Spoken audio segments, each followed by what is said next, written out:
How's it going, everybody? This is Ruby, and this is episode 61 of my Feed the Beast Machine tutorial series. Today we're going to be taking a look at the auto spawner from Mine Factory Reloaded. Now, the basic user interface for the auto spawner is rather simple. This spot right here, this is for a Safari net. This button right here is a spawn exact copy. Let me explain that a little bit. So, with many mobs, there's different versions of the mobs. Like, for example, with skeletons, there's the wither skeletons. If you want wither skeletons, you have to Safari net a wither skeleton and then do spawn exact copy. Also, another good example are slimes. If you Safari net a huge slime, like the biggest one, and then you do spawn exact copy, it'll always spawn a big one. Now, if you do no on the spawn exact copy, sometimes it'll spawn the big ones, the middle ones, and the little ones. It's kind of like a slime spawner in general. Of course, this all is pretty much the same as the other Mine Factory Reloaded machines. However, this machine takes mob essence, which you get from the grinder, which we went over last episode. And of course, this red bar is your energy. It says MJ, but this can also take EU. This one, is its work. That means it can spawn up to 15 at a time, I believe. At least that's what I've noticed. And this idle timer, of course, is its idle tick count. This one idles for 200 ticks. So if we go ahead and take a look at the building recipe for it, it's 3 plastic sheets, 2 emeralds, a magma cream, a piece of nether wart, a piece of sugar, and then a factory machine block, which is crafted from 3 plastic sheets and then 3 stone. And that's for the auto spawner. Now, this little spot right here is for Safari nets, remember? So there is different kinds of Safari nets that you can use. For the auto spawner, you can only use this kind of Safari net. This is the reusable one. There's also this single-use one that you can use. However, it's not useful and it can't even really be used in the auto spawner. But I'll show it to you anyways. The recipe for this one, now this is the one that does not work in the auto spawner, is 4 string, a piece of leather, and then a slime ball. However, this one, which you can use in the auto spawner, is 4 ender pearls and a ghast tear.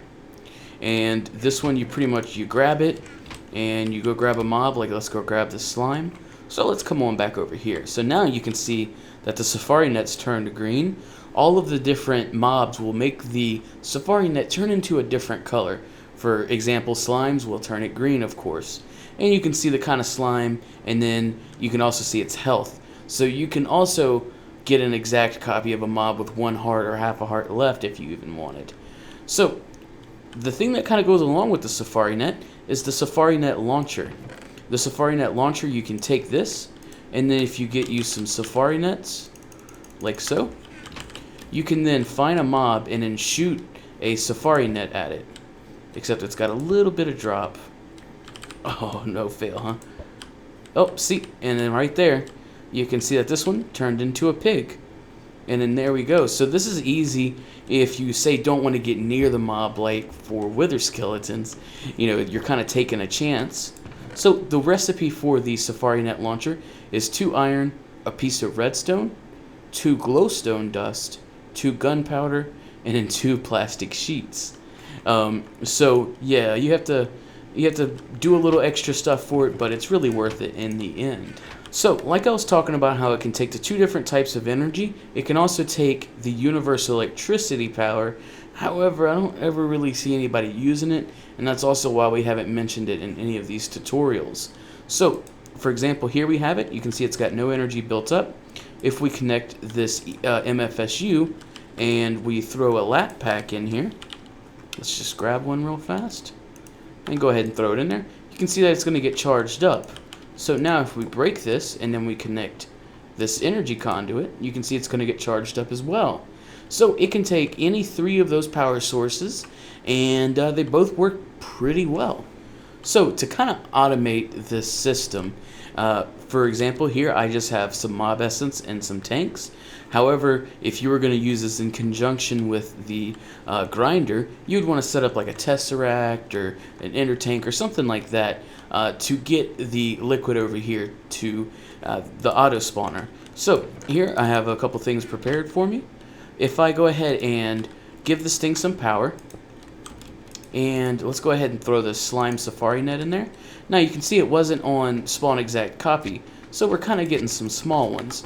If we go ahead and switch this to spawn exact copy, you can see that it's going to spawn nothing but big ones. So that's pretty cool. We're going to go ahead and break that, and we're going to go back to peaceful. That's going to be it for this tutorial. If you guys have any questions, please feel free to leave it in the comments below, or send me a private message on YouTube. I read all my comments and all my messages, so I will get to your question. If this video helped you out, or if you enjoyed it, a rating would be much appreciated. And subscribe, as I always have new Minecraft videos coming out almost every other day, if not every day. Thank you.